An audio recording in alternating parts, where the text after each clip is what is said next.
ખ્રિસ્તમાં મારા વહાલા ભાઈઓ અને બહેનો, હું પાસ્ટર રવિન્દ્ર ગામિત આજે ફરી એકવાર તમને ચોથા ત્રિમાસિકના 5મા સાબાસાના પાઠમાં હાર્દિક સ્વાગત કરું છું. આવો આજે આપણે ફરી એક નવો સાબાસાના પાઠમાં જે રહ્યા છીએ, જેનું મથાળું કે તેનું વિષય આપણને કહે છે કે દેવ આપણા માટે લડશે. આવા આજના આ સાબાસાના પાઠના અધ્યયનને માટે આપણે આપણી સાથે આવેલા મહેમાનોને આપણે એક પરિચય કરાવીશું. હું વિનંતી કરીશ તેઓ પોતાનો પરિચય તમને આપશે. પ્રભુ ખ્રિસ્તની પ્રેમી સલામ. હું છું અલ્પેશ ગામિત અને આજે છે હું તમને રવિવારના પાઠ કનાનીઓનો અન્યાય અને સર્વોચ્ચ ન્યાયાધીશમાં તમારો અભ્યાસ કરાવીશ.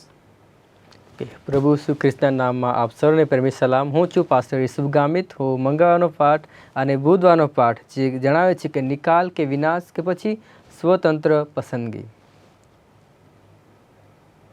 હું છું રમેશ વાઘમારે.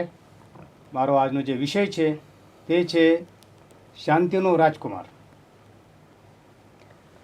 વહાલા મિત્રો, આપણે આજના સવાસાનો પાઠ જે ખ્રિસ્ત આપણા માટે, યહોવા દેવ જે આપણા માટે લડાઈ કરશે કે યુદ્ધ કરશે એ બાબતને આજે જોનાર છે. એના માટે આપણે સ્મૃતિ સૂત્રને જોઈશું. યહોશુઆ તેમનો 10મા અધ્યાય અને 43મી કલમ આપણને એવું કહે છે, અને એ સર્વ રાજાઓને તથા તેમના જે દેશો છે તેઓને યહોશુઆએ એક જ વેળાએ કબજે કર્યા, કેમ કે ઇસરાયેલનો દેવ યહોવા ઇસરાયેલની સાથે લડતો હતો. વહાલાઓ, અહીં આજનું સ્મૃતિસૂત્ર આપણને એ પ્રમાણે કહે છે કે દેવના લડવાથી ત્યાં સગળાને એકસાથે કબજે કરી લેવામાં આવે છે. આવો આપણે પ્રાર્થનામાં જઈશું અને તેમની આપણે શરૂઆત કરીશું. આપણા મધ્યે પાસ્ટર ઈસુભાઈ છે, આપણે શરૂઆતની પ્રાર્થનામાં દોરી જશે. આવો આપણે પ્રાર્થનામાં જઈએ. સર્વસમર્થ ઈશ્વર પિતા પ્રભુજી, અમે ફરી એકવાર તમારા ચરણોમાં અમારું પાપી મસ્તક ઝુકાવીએ છીએ અને ધન્યવાદ કરીએ છીએ પિતા પ્રભુજી. આજનો સુંદર સમય પ્રભુ તમે અમારા જીવનમાં પૂરો પાડ્યો છે. આ સમય પિતા પ્રભુજી જે લેસન સ્ટડી તરફ અમે આગળ વધનાર છે ત્યારે વિશેષ પિતા પ્રભુજી તમારા પસંદ કરેલા બાળકગણોને પ્રભુ તમારા હાથમાં સોંપું છું. દરેકને પ્રભુ તમારે પવિત્ર આત્માની દરવણી થાય એવું તમે થવા દો પિતા પ્રભુજી. એ જ પ્રમાણે પ્રાર્થના કરીએ છીએ જે લોકો જોઈ રહ્યા છે દરેકને પ્રભુ તમે સમજવા માટે તમે સહાયને મદદ કરજો પિતા. ટૂંક વિનંતી ઈસુ પ્રભુ તમારા પ્રિય અને મધુર નામમાં માગીએ છીએ. આમેન. વહાલા શ્રોતાગણ, આપણે વિશેષ અહીં આજનો જે સવાસાનો પાઠ છે 5મો એ જોઈ રહ્યા છે અને તે કહે છે કે દેવ આપણા માટે યુદ્ધ કરશે, લડાઈ કરશે. અહીં આપણે જોઈએ છે કે આ જે પુસ્તક જે યહોશુઆનું પુસ્તક છે એમાંથી આપણે અભ્યાસ કરી રહ્યા છે ત્યારે ત્યાં આપણને એ બાબતો વિશે જોવા મળે છે કે એમાં કેટલાક દ્રશ્યો છે આપણે ચિંતામાં મૂકી શકે છે, કેમ કે ત્યાં લડાઈઓની વાત આવે છે અને કદાચ ઘણા ગંભીર પ્રશ્નો વાત આવે છે. દેવ પોતે લડે છે એવી વાતો થાય છે. ત્યાં બે જૂથોનું આપણે વિશ્લેષણ થતા જોઈએ છે. એક જૂથ બીજા જૂથની સામે લડે છે અને ત્યાં લડવા માટે દેવનો આદેશ આપણને જોવા મળે છે. અને એમની સાથે આપણે જૂના કરના જે પડકારો છે એઓને પણ આપણે જોનારા છે. અને એમની સાથે સાથે દેવની સીધી રીતે કે આડકતરી રીતે એ યુદ્ધની પાછળ દેવનો હાથ છે એ પણ આપણને આજે જોવા મળશે. અને એમની સાથે આપણને એ પણ જોવા મળશે કે માનવ ઇતિહાસની અંદર જે યુદ્ધ છે એ સચ્ચાઈને માટે લડવા તરફ જઈ રહ્યું છે, કોઈકના સારાને માટે લડવા તરફ જઈ રહ્યા છે. એ પણ આપણને આજના આ પાઠમાં જોવા મળશે અને એ આપણને કેવી રીતે અસર કરશે. અને આ જે લડાઈ છે એ લડાઈના વિશે તે સમય જૂના કાળના લોકો અને આજની વાસ્તવિક જગતની સાથે એ કેવી રીતે સુમેળ બેસે છે અને એ ભાગમાંથી આપણે શું શીખી શકીએ છીએ એ બાબતો આજે આપણે શીખનારા છીએ. અને આ અઠવાડિયા દરમિયાન જે યુદ્ધની જટિલતાઓ, યુદ્ધની વ્યૂહરચનાઓ કેવી રીતના થાય છે, ત્યાંના દેવ કઈ મર્યાદાઓ મૂકેલી છે એ પણ આપણે જોવા મળશે. અને દેવની ઈચ્છા એ છે કે યુદ્ધની અસરો છે એનાથી એક શાંતિ પ્રવર્તે, દુનિયામાં લોકોમાં શાંતિ આવે અને લોકો આધ્યાત્મિક તરફ વળે, દેવનો ભય રાખે, દેવ પર પ્રેમ રાખે. એ બાબત તરફ આજના જે વિષય છે એમાં આપણે જઈ શકીએ છીએ. તો આવો આપણે આગળના ભાગમાં વધીશું. આપણા મધ્ય પાસ્ટર અલ્પેશભાઈ છે તે આગળના ભાગ તરફ દોરશે અને એના પર તે પ્રકાશ પાડશે. વહાલાઓ, આજે છે આપણે રવિવારના પાઠની અંદર જનાર છે અને એ કહે છે કે કનાનીઓનો અન્યાય. આપણે યહોશુઆના પુસ્તકની અંદર જાય છે કનાનીઓનો ઘણો એવો ઉપયોગ કરવામાં આવ્યો છે, એના વિશે ઘણું કહેવામાં આવ્યું છે. અને અહીં એ જોવા મળે છે કે કનાનીઓ છે એ લોકોની ધાર્મિક પ્રથાઓ છે એ નૈતિક રીતે ખોટી છે. એ લોકોની જે ક્રિયા છે, જે ધર્મની બાબતો છે કે નૈતિકતા છે, એ પણ એવી ભયાનક હતી કે જ્યારે આપણે એ પુસ્તકોની અંદર વાંચીએ છીએ, યોશુઆની અંદર વાંચીએ છીએ, ત્યારે આપણે પણ આશ્ચર્યચકિત થઈએ છીએ. જ્યારે આપણે જોઈએ છીએ કે એ લોકોના જે પ્રથાઓની અંદર છે એ બાળ લગ્ન પણ હતા, અને સાથે જોઈએ છે એ લોકો જાદુ ક્રિયામાં માનતા હતા, જાદુ ટોનામાં માનતા હતા, અને એની સાથે મેલી વિદ્યા છે, અને પવિત્ર વેશ્યાગીરી છે, અને વ્યભિચાર છે.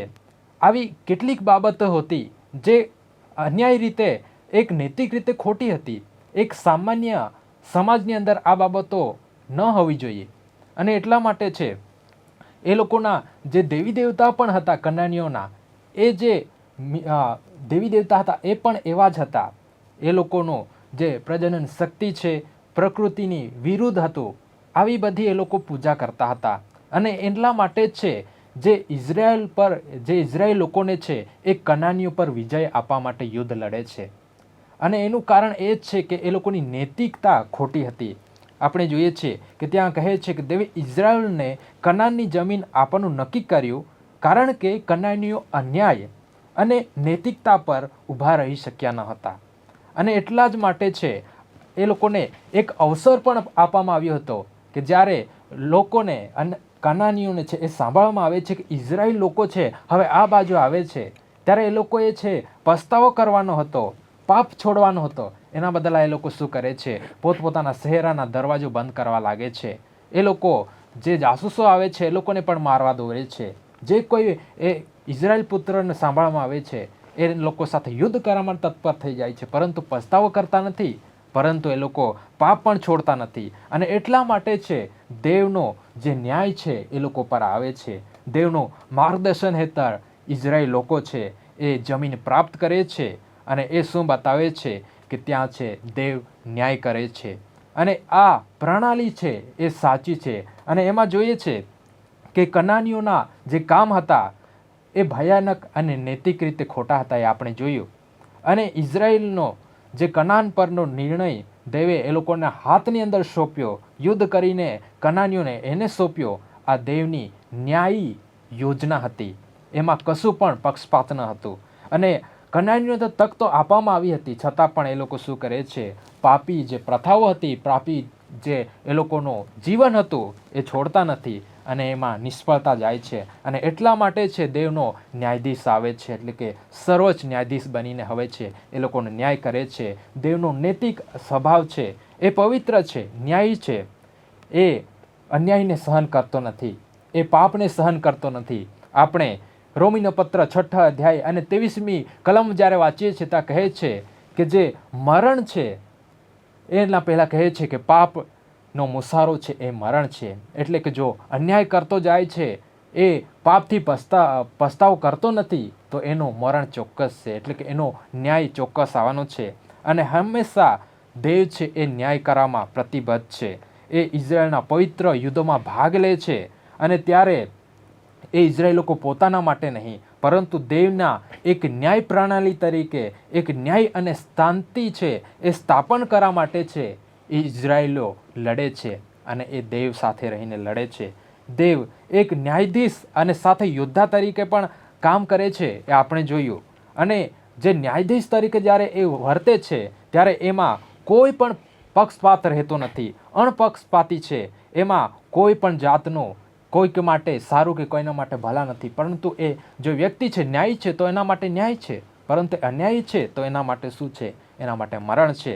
એ કોઈ પ્રકારની લાંચ લેતો નથી કે આ લોકો મારા માટે સારું કરે છે તો એના પક્ષમાં થઈ જાય, એવું નથી. પરંતુ એ ન્યાય જોઈ છે, એ લાંચ લેતો નથી, એ ભાગલા પાડતો નથી, કોઈને પણ પ્રભાવિત થતો નથી, એ પક્ષપાતી નથી, અને એ સર્વોચ્ચ ન્યાય કરે છે. અને એ કોઈ પણ જે જુલ્મી પ્રવૃત્તિ છે, જે ખોટો પ્રભાવ છે એને સહન કરતો નથી. અને અંતે છે એ પાપની અયોગ્યતાને દંડ આપશે. અને ઇઝરાયલના વિજય તેમના પોતાના સૌભાગ્યમાં નહીં, પરંતુ દેવના ન્યાયના અમલમાં આવે છે.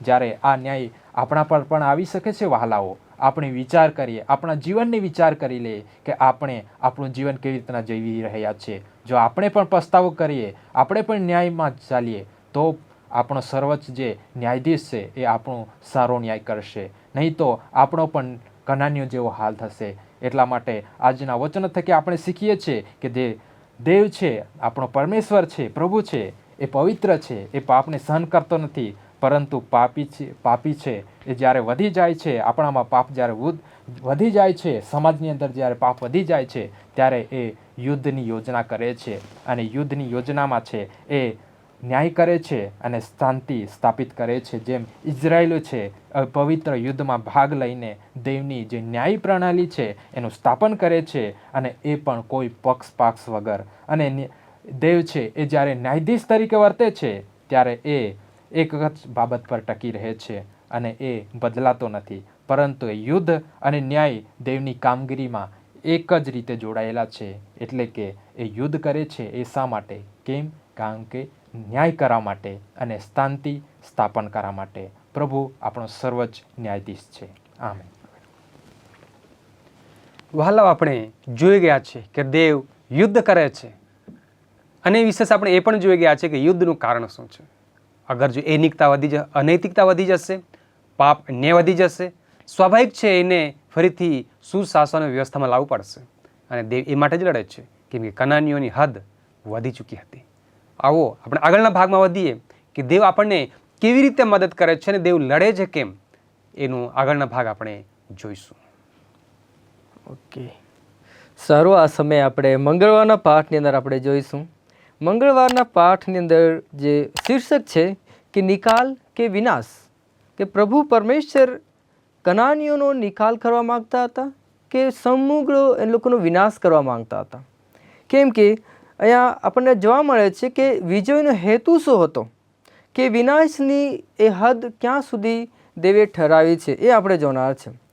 જો કે પ્રભુની યોજના કનાનીઓનો નાશ કરવાનો ન હતો, પરંતુ દેવનો હેતુ શું હતો તે આપણે જોનાર છે. કે કનાનીઓ માટે દેવનો મૂળ હેતુ વિનાશનો ન હતો, પરંતુ તેઓનો નિકાલ કરવાનો હતો. જે આપણને નિર્ગમનના પુસ્તકની અંદર અને જે આપણને વચનો મળે છે એ વચનોની અંદર આપણે જોઈ શકીએ છીએ કે તેઓને હાંકી કાઢશે. અને પ્રભુનું વચન કહે છે કે હું તેઓને હાંકી કાઢીશ, તેઓનો નાશ કરીશ એવું વચન નથી કહેતું, પરંતુ કહે છે કે હું તેઓને હાંકી કાઢીશ. પરંતુ જે પ્રમાણે આ પાસ્ટર અલ્પેશ જે આપણને કીધું કે તેઓની અનૈતિકતાને કારણે દેવ તેઓનો નાશ કરે છે. અને વહાલાઓ, કેમ કે તેઓ અનૈતિકતા તેઓની અંદર ભરપૂર હતી, કેમ કે તેઓ મૂર્તિઓ અને તેની ઉપાસના કરનારા લોકો હતા. મૂર્તિઓનો એટલે જ પ્રભુનું વચન કહે છે કે મૂર્તિઓનો તમે નાશ કરો, દેવસ્થાનો તમે તોડી પાડો અને તેઓને હાંકી કાઢો. દેવનું વચન કહે છે તેઓને હાંકી કાઢવાની વાત કરે છે, તેઓને હાંકી કાઢીશ એ દેવનું વચન કહે છે. પણ ત્યાર પછી જ્યારે તેઓને દુષ્ટતા જોઈ છે ત્યારે તેઓનો નાશ કરે છે. વહાલાઓ, પુનઃનિયમનો 7 અધ્યાય અને 5 કલમની અંદર કહે છે કે તમારે તેઓની વેદીઓ તોડી પાડવી અને તેઓને હાંકી કાઢવા. આ પાઠની અંદર આપણે બે બાબત જે આપણને જોવા મળે છે કે નિકાલ કે વિનાશ, કનાનના રહેવાસીઓને દૂર કરવું કે હટાવવું. પરંતુ અહીંયા જોઈએ છે કે શા માટે દેવ તેઓને નાશ કરવા તરફ જે છે એ પ્રેરાય છે. કેમ કે તેઓની અંદર દુષ્ટતા હતી, તેઓ અનૈતિકતામાં પોરવાયેલા હતા, તેઓ મૂર્તિઓ કે વેદીઓ એક ભ્રષ્ટ બાબતોની અંદર જે છે એ રચ્યા પચ્યા હતા. તેઓ પ્રભુની આણ સ્વીકારતા નથી, પરંતુ તેઓ પ્રભુના સામા થયા, એટલે જે વિનાશનો જ એ લોકોએ સામનો કરવો પડે છે. આ પ્રભુનો હેતુ શું હતો કે કનાનોના લોકોનો સંપૂર્ણ નાશ થાય એવું દેવનો હેતુ ન હતો, તેનો માત્ર હટાવવાનો હતો. કેમ કે દેવે ઇઝરાયેલીઓને વચન આપ્યું હતું, કનાન દેશ જે દેવે વચન આપ્યું હતું એ આપવાનો હતો, અને તેની અંદર તે જગાની અંદર રહેનારા લોકોને માત્ર હટાવવાનો હતો. પરંતુ તેઓ દેવના સામા થાય છે, દેવની સામે ઊભા થાય છે, એટલે માટે પ્રભુ તેઓનો નાશ કરે છે. અને જો કે આપણે જોઈએ છે તેઓની અંદર અનૈતિકતા હતી, અને એ અનૈતિકતાની અંદર માત્ર જે એક મૂર્તિ પૂજા નહીં, પણ ઘણા એવા ખરાબ કૃત્યો જે તેઓની અંદર જોવા મળતા હતા. એટલે માટે પ્રભુ પરમેશ્વર ન ચાહતા હતા કે તેઓની સાથે સંગાતે રહીને ઇઝરાયેલીઓ પણ ભ્રષ્ટ થાય. એ માટે પ્રભુ શું ઈચ્છે છે કે તેઓનો વિનાશ કરવાના માટે. પણ દેવની મૂળ યોજના તેઓને વિનાશ કરવાની ન હતી કે તેઓને મારી નાખવાની ન હતી. પરંતુ શા માટે તે કરે છે? કેમ કે જો તેઓની સાથે રહે તો તેઓ પણ ભ્રષ્ટ થયા હતા. પરંતુ એક સમસ્યા એ હતી કે કનાનના મોટા ભાગના લોકો શું કરે છે? દેવના સામા થયા. તેઓ દેવને સ્વીકારવાને બદલે તેઓના મન હૃદય કઠણ કરે છે અને દેવની સામે યુદ્ધ કરવાનું તેઓ બળવો કરવાનું શરૂઆત કરે છે. એટલા માટે ઇઝરાયેલી લોકોએ તેઓને મારવું પડ્યું. અને એટલે જ પરમેશ્વરનું વચન જે આપણને જોવા મળે છે કે રીતે જે લોકોએ પ્રભુ પરમેશ્વરને સ્વીકાર કર્યા તેઓ બચાવી લેવામાં આવ્યા. જે રીતે આપણે યરીખો શહેરની અંદર જોઈએ છે, રાહાબનું પાત્ર, રાહાબે પ્રભુને સ્વીકાર કર્યા, એની સાથે કરાર કરે છે અને બચાવી લેવામાં આવે છે. એ જ રીતે ગિબિયોન વાસીઓ, જો કે તેઓએ યુક્તિ કરીને દેવને સ્વીકાર કર્યો હતો, પરંતુ તેઓ બચી જાય છે વહાલા. એટલે એનો અર્થ એ જ થાય છે કે પ્રભુ પરમેશ્વર દરેકને બચાવવા માગે છે. આ સંસારની અંદર આપણે જોઈએ છે, આજે નવા કરારની અંદર દેવ નથી ઈચ્છતા કે દરેક લોકો જે છે તેઓનો નાશ પામે, પરંતુ પરમેશ્વરનું વચન આપણે કહે છે કે પ્રભુ દરેકને પ્રેમ કરે છે, દરેકને બચાવવા માટે પ્રભુની ઈચ્છા છે. આજે પ્રભુ પરમેશ્વર ચાહતા નથી કે આપણો નાશ થાય, માટે જ આપણે પ્રભુ પર વિશ્વાસ કરીએ. અને જો કે દરેક લોકોને પસંદગી કરવાની તક આપે છે, જે પ્રમાણે કનાનીઓને પસંદગી કરવાની તક આપવામાં આવી હતી, પણ તેઓએ શું પસંદગી કરી? આપણે તમારે અને મારે આજે શું પસંદ કરવાનું છે તે આપણે વિચારવાનું છે આજે. પરંતુ પ્રભુ પરમેશ્વર આપણને જે પસંદગી કરવાની જે તક આપી છે એ આપણે સારું પસંદ કરીએ. કેમ કે દેવનું વચન કહે છે તમારી સમક્ષ આ બંને ભાગો રાખવામાં આવે છે, તમે કઈ ભાગોને તમે પસંદ કરશો? તો આપણે એક પ્રભુને પસંદ કરી. જો આપણે પ્રભુને પસંદ કરીશું તો આપણા માટે આશીર્વાદ અને જીવન, આનંદ જીવન રાખવામાં આવેલું છે વાલાઓ. અને આજે તમારા માટે મંગળવારના પાઠમાંથી એક સુંદર એવો પાઠ મળે છે કે આપણા જીવનની અંદર કઈ એવી બાબતો છે જે આપણે દૂર કરવી જોઈએ. કેમ કે આપણે જોયું કે નિકાલ કે વિનાશ, એ જ બાબત આપણે પર્સનલ લાઈફની અંદર, પર્સનલ આપણે જીવનની અંદર જોઈએ છે કે આપણે કઈ એવી બાબતો છે આપણા જીવનની અંદર જે પ્રભુથી આપણને દૂર કરે છે, જે પ્રભુની સામે બળવો કરવા તરફ પ્રેરે છે. તો એ બાબતની અંદર કઈ એવી બાબતો છે જે આપણે દૂર કરવાની જરૂર છે. કેમ કે જો આપણે એ બાબતોને દૂર ના કરીશું, જેમ કે આપણે ગુસ્સો હોય, ઈર્ષ્યા હોય કે વ્યસન જેવી બાબતો હોઈ શકે છે, જે આપણને આ પાઠમાંથી એ તારણ આપણે કાઢી શકીએ છીએ. એવી બાબતો છે જે આપણે કાઢવાની જરૂર છે. જો આપણે એ બધું કાઢીશું નહીં તો આપણે જોખમતાની અંદર આપણે પોરવાઈ શકીએ છીએ. અને આજે બુધવારના પાઠની અંદર આપણને એ મળે છે કે સ્વતંત્ર પસંદ કરવાનું આપણને મળે છે, પણ આપણે કઈ બાબતોને પસંદ કરીએ છીએ? કેમ કે આપણે જોયું છે કે હિબ્રુ જે યુદ્ધના કાયદા અને વિનાશ વિશે તે પુનઃનિયમ 20 અધ્યાય 10ની કલમની અંદર અને સાથે જે વિસ્તૃત રીતે સમજાવટ આપણને મળે છે કે હિબ્રુ શબ્દો જે કેરમનો અર્થ હતો પ્રતિબંધિત અને વિનાશને અર્પણ કરેલું.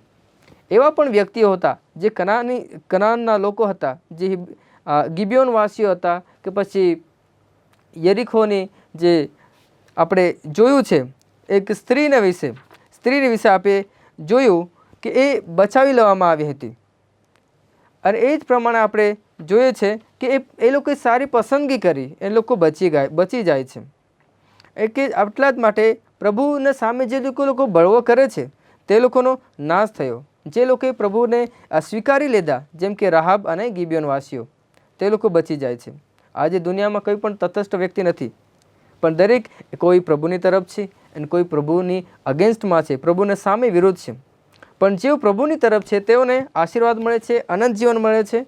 અને જેઓ પ્રભુને સામા થાય છે તેઓને વિનાશ, મૃત્યુ અને અનંત નાશ થાય છે. આજે તમારે અને મારે પસંદ કરવાનું છે. આપણે સ્વતંત્ર પસંદગી મળી છે. આપણે દરરોજ આપણને પસંદગી કરવાનો મોકો મળે છે કે આપણે પ્રભુના માર્ગને પસંદ કરીએ કે પછી જે દુષ્ટના માર્ગો છે એને પસંદ કરીએ. જો આપણે પાપ તરફ વધીએ છીએ તો આપણો નાશ જે છે એ નિશ્ચિત છે. આજે વહાલાઓ, પ્રભુનું વચન કોઈ દિવસે બદલતું નથી. જે ચોક્કસ પૂરું થાય છે, જો આપણે પાપની અંદર છે તો આપણો નાશ થશે, પણ જો આપણે પ્રભુના માર્ગને પસંદ કર્યા છે, ચોક્કસ આપણને સારા વાનાઓથી પ્રભુ પરમેશ્વર આશીર્વાદિત કરે છે. આમેન. વહાલાઓ, આપણે સુંદર તે ફરી એકવાર આગળના ભાગને જોઈ ગયા છે. અહીં નિકાલ કે વિનાશની વાત આવે છે અને ખરેખર આપણા વાસ્તવિક જીવનની અંદર આપણે આપણા જીવનમાંથી ઘણી બાબતો છે તેને આપણે નિકાલ કરવો દો, જેથી કરીને આપણો વિનાશ ન થાય. આધ્યાત્મિક જીવનની અંદર એ બાબત જરૂરી છે. અને એના માટે તે આપણને પસંદગી પણ આપી છે. તમે જાતે કરી શકો છો. તો આવો આપણે આપણા પોતાના જીવનને જાતે પસંદ કરીએ, નકામી બાબતોનો નિકાલ કરીએ અને આપણે બચી જઈએ. આવો આપણે આગલા ભાગમાં વધીશું. વડીલ પાસ્ટર રમેશભાઈ આપણને આગળના ભાગની અંદર પ્રકાશ પાડશે. આવો આપણે એની પાસેથી શીખીએ. પ્રભુ ઈસુ ખ્રિસ્તમાં પ્રેમી સલામ. આજનો જે વિષય છે પાઠનો, તે આપણે સમજી ગયા છે કે દેવ તમારા માટે લડશે. હવે શું આપણા માટે દેવ લડે એનો શું હેતુ છે? દેવનો હેતુ શું છે અને લડવાનું કારણ શું? કોના વિરુદ્ધ લડશે? એ મુખ્ય બાબત છે. હવે શું અમારા પક્ષમાં દેવ હોય ને અમારા માટે દેવ લડે છે એટલે શું કે અમે અમારા કોઈ વિરુદ્ધ છે? અમારા વિરુદ્ધ એક બાબત છે. પાસ્ટર અલ્પેશે કહ્યું છે કે અનૈતિકતા. આ અનૈતિકતા જ અમારા જીવનમાં છે અને એ અનૈતિકતાને હટાવવા માટે પ્રભુ આપણા માટે લડે છે. તમે સમજી ગયા છો? જૂના કરારમાં જે બાબતો જે છે તે બાબતો આપણને એ શીખવે છે કે આવનાર સમયોમાં, આવનાર દિવસોમાં, ભવિષ્યમાં જે ભવિષ્યવાણીઓ યશાયા પ્રવક્તા દ્વારા કહી હતી, જે ભવિષ્યવાણી અમે સાંભળીએ છીએ યશાયાનો 9મો અધ્યાય 6 વચન, ત્યાર પછી અમે યશાયાનો અધ્યાયમાં આપણે જોઈએ યશાયાનું પુસ્તક જે છે ભવિષ્યવાણી વિશે જ છે. અને પ્રભુ ઈસુ ખ્રિસ્તની ભવિષ્યવાણી તેમાં જણાવે છે કે ત્યાં પ્રભુ ઈસુ ખ્રિસ્ત એક કુંવારીના પેટે જન્મ લેશે અને તે શાંતિનો રાજકુમાર, કે ગુરુવારનો જે વિષય જે છે તે શાંતિનો રાજકુમાર. હવે જ્યારે શાંતિનો રાજકુમાર એટલે કે જે લડવૈયો જે છે, જે યોદ્ધા જે છે, જે પરમેશ્વર, જે સેનાપતિ જે છે, જેને યોદ્ધા અમે કહીએ છીએ, તે શાંતિનો સરદાર, શાંતિનો રાજકુમાર એને કહેવાય. એને એક વિશેષણ નામ આપવામાં આવ્યું છે. તો આ શાંતિપૂર્ણ યુગ નથી રહ્યું. હમણાં જે અમે રહી રહ્યા છે આધુનિક જગતમાં, આ શાંતિપૂર્ણ યુગ નથી, પણ દુષ્ટતાથી ભરેલું આ એક જગત છે. અશાંતિ, અનૈતિકતા. પણ પ્રભુ જેમ કે પાસ્ટર યુસુફ એમને પણ આપણે સમજાવી દીધું કે પરમેશ્વર જે છે તે કોઈ પણ બળવો કે કોઈ પણ માણસને નાશ કરવો એ પરમેશ્વર કરવા ઈચ્છતા નથી. પરમેશ્વર દરેક જણ સ્વર્ગને રાજ્ય પ્રાપ્ત કરે એ પરમેશ્વરની ઈચ્છા છે. અહીં જે ભવિષ્યવાણી યશાયા પ્રવક્તા દ્વારા કહી તેમાં પ્રભુ ઈસુ ખ્રિસ્તને કેમ આવા ગુણધર્મ, કેમ આ ક્વોલિટીથી વર્ણન કરવામાં આવે છે કે શાંતિનો રાજકુમાર, જે શાંતિ પર પ્રસ્થાપિત કરશે. શું આજે અમે યુદ્ધો કે લડાઈઓ જોતા શું અમે આજે લડાઈઓ માટે ઊભા થઈએ? અમે લડાઈ કરી શકીએ? શું અમારા વિરુદ્ધ કોઈ પક્ષમાં હોય કે અમે કોઈના સાથે અમારો દુશ્મનાટ હોય તો શું અમે બદલો વાળીએ? ના, એ પ્રભુનું વચન કહે છે કે બદલો વાળવાનો મારા હાથમાં છે, તમે મને સોંપી દો, હું તમારા માટે લડીશ. અહીંયા જે કાંઈ કરશે તે બધું શાંતિથી કરશે અને શાંતિ દ્વારા જ કરશે. જ્યાં પ્રભુની ઈચ્છા છે કે યશાયાના પુસ્તકમાં કહેવામાં આવ્યું છે કે ત્યાં સિંહ અને લવારું એક સાથે રહેશે. હવે આ કેવી પરિસ્થિતિ પરમેશ્વર આપણા નજર આગળ મૂકવા માગે છે? શું સિંહ અને વરુ એક સાથે રહી શકે? એ તો સિંહ તો ફાડી ખાડે વરુને. પણ પરમેશ્વરની યોજના, પરમેશ્વરની જે વિચારો જે છે તે આપણા માટે એક શાંતિપૂર્ણ યોજનાના વિચારો છે. તો જ્યાં કંઈ નુકસાન કે વિનાશ થશે નહીં એવી પરમેશ્વરની યોજના છે. યશાયાના 11મા અધ્યાયમાં અને 9 વચનમાં કહે છે કે ત્યાં વિનાશ થશે નહીં, નુકસાન થશે નહીં. આપણે એક કહેવત છે કે સાપ બી મારવાનો, લાકડી બી તૂટવાની. આ એક કહેવત કહેવામાં આવે છે. એટલે કે જ્યાં વહાલાઓ દેવના તેના લોકો માટેનો જે હેતુ જે છે, જો તમે બીજા રાજા તેનો 6 અધ્યાય અને 19થી તો તમને વાંચીને બતાવીશ, તમે થોડુંક સાંભળજો. અહીંયા કહે છે કે પછી એલીશાએ તેમને કહ્યું કે તે માર્ગ આ નહીં ને તે નગર પણ આ નહીં, મારી પાછળ ચાલો, એટલે જે માણસને તમે શોધો છો તેની પાસે હું તમને લઈ જઈશ. પછી તે સમરૂન ગયો. તેઓ સમરૂનમાં પહોંચ્યા ત્યારે એમ થયું કે એલીશાએ કહ્યું કે હે યહોવા, આ માણસોની આંખો ઉઘાડ કે તેઓ જુએ. એટલે યહોવાએ તેઓની આંખો ઉઘાડી. તેઓએ જોયું કે અમે તો સમરૂનમાં આવ્યા છીએ. અને ઇઝરાયેલના રાજાએ તેમને જોઈને એલીશાને કહ્યું કે તું હે મારા પિતાજી, હું તેમને મારું? ફરી કહે છે કે હું તેમને મારું? તેણે ઉત્તર આપ્યો કે તારે તેમને મારવા નહીં. જેમને તે તારી તરવારથી તથા તારા ધનુષ્યથી કબજે કર્યા છે તેમને શું તું મારી શકે? તેમને આગળ રોટલી ને પાણી મૂક. આ કેવો એક પ્રતિભાવ છે!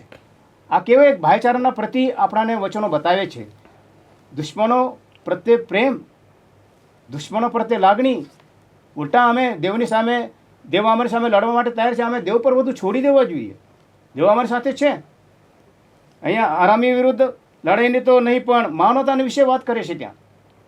ત્યાં તેમને ખાવાનું આપવાનું, ત્યાં તેમને પાણી આપવાનું, ત્યાં તેમના માટે સારી દૈવિક વૈશ્વિક જે યોજના જે છે દેવે ઘડી કાઢી છે, તે આ સંઘર્ષમાં આવતું નથી. ઉદ્ધારનું અંતિમ જે લક્ષ્ય જે છે તે કાયમી સંઘર્ષ નથી, અથવા દુશ્મન સાથે કોઈ ગુલામીની સ્થિતિ નથી, પરંતુ તેના બદલ અનંત જીવન એટલે શાંતિનું જીવન. કાલે જ અમે પાઠમાં આપણે શીખ્યા, પાસ્ટર યુસુફે અમને કહ્યું કે જીવન બદલ જીવન આપવું. માથી 26:52 તમે વાંચી શકો છો. ત્યાં હિંસાને ઉત્પન્ન કરે છે, શાંતિને ઉત્પન્ન કરે છે. વાર્તાનો હેતુ એ જ છે કે ઇઝરાયેલની ભૂમિ પર સિરિયાના લોકો ફરીથી ચઢાઈ કરવા આવ્યા ન હતા. એલન જી વ્હાઇટનું કહેવું છે કે દેવ ક્રોધ કરવે ધીમો છે. તેમણે દુષ્ટ રાષ્ટ્રોને પસ્તાવાનો સમય આપ્યો. તેઓ તેમના પાત્રથી પરિચિત થઈ શકે છે. તો માટે જે અજવાળું દેવે આપણને આપ્યું છે તે અજવાળું આપણે બીજાને લોકોને હવે પ્રગટ કરીએ. એ જ પ્રભુની ઈચ્છા છે. અમે વહાલાઓ, આપણે સુંદર રીતે આજના સવાસના પાઠને સમજ્યા છે.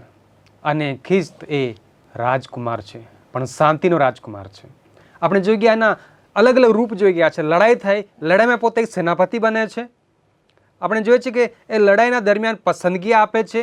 લડાઈ તો કરે છે, પણ એણે નાશ નથી કરવો, ન કાંઈ બાબતનો નિકાલ કરવો છે. અને પછી આપણે જોઈ ગયા છે કે શાંતિ ઈચ્છે છે.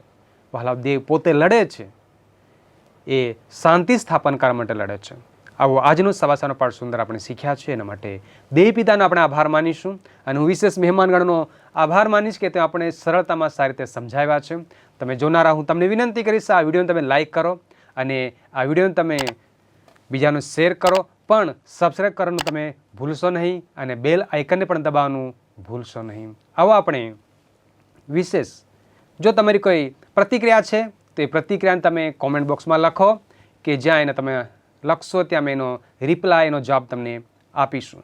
જો તમારે વધુ માહિતી જાણવી છે તો તમે અમારા મેલ પર તમે ઈમેલ કરી શકો છો. અમારું ઈમેલ આઈડી છે digitalwiu@gmail.com. તમે અમને લખો, અમે તમને જવાબ આપીશું. આવો આપણે આ સબસારના પાઠને પૂર્ણ કરવા માટે પ્રાર્થનામાં જોડાઈશું. આપણા મધ્ય વડીલ રમેશભાઈ છે, હું વિનંતી કરીશ તે આપણને છેવટની પ્રાર્થનામાં દોરશે. ફરી એકવાર આપણે પ્રભુના સામે માથા નમાવીએ, આપણે પ્રાર્થના કરીએ. કૃપાળુ પ્રભુ ઈસુ, ફરી એકવાર અમે તમારો આભાર માનીએ છીએ. જે સભાસ્થળોનો પાઠ આજે અમને તમે સારી પેટે સમજાવી આપ્યો છે. આમાં સેવકો દ્વારા પ્રભુ જે અમે સમજણ આપી છે, પ્રભુ અમને જે પ્રેરણા આપી છે એ બદલ અમે તમારો પુષ્કળ આભાર માનીએ છીએ. અને ખરેખર પ્રભુ બદલો લેવાનો તે અમારા હાથમાં નથી, તમારા હાથમાં છે. પ્રભુ તમે શાંતિના સરદાર છે, અને પ્રભુ તમે જે કંઈ તમે કરો તે બધું શાંતિથી કરી શકો છો. એ માટે જે કંઈ તમે અમને આ પાઠ દ્વારા સમજણ આપી છે એ બદલ અમે તમારો પુષ્કળ આભાર માનીએ છીએ. જેઓ સાંભળતા છે પ્રભુ દરેકને પ્રભુ તમે આશીષ આપો, અને તેઓ પણ એવી રીતે જ આ પાઠોમાંથી શીખી શકે અને કોઈનો બદલો ન વાળે તેમ તમે થવા દો. તો કે પ્રાર્થના ઈશ્વરના માંગીએ છીએ. આમેન. વહાલાઓ, અહીં આ સવાસનનો પાઠ પૂર્ણ થાય છે. આવતા અઠવાડિયે આપણે પાછા મળીશું અને એક નવા વિષયની સાથે અને એક નવા ચર્ચાઓ સાથે આપણે મળીશું. ત્યાં સુધી પ્રભુને પ્રાર્થના કરીશ કે પ્રભુ તમ દરેકને સુરક્ષિત, સફળ અને આશીર્વાદથી ભરપૂર રાખે. હવે આપણે પાછા મળીશું. આમ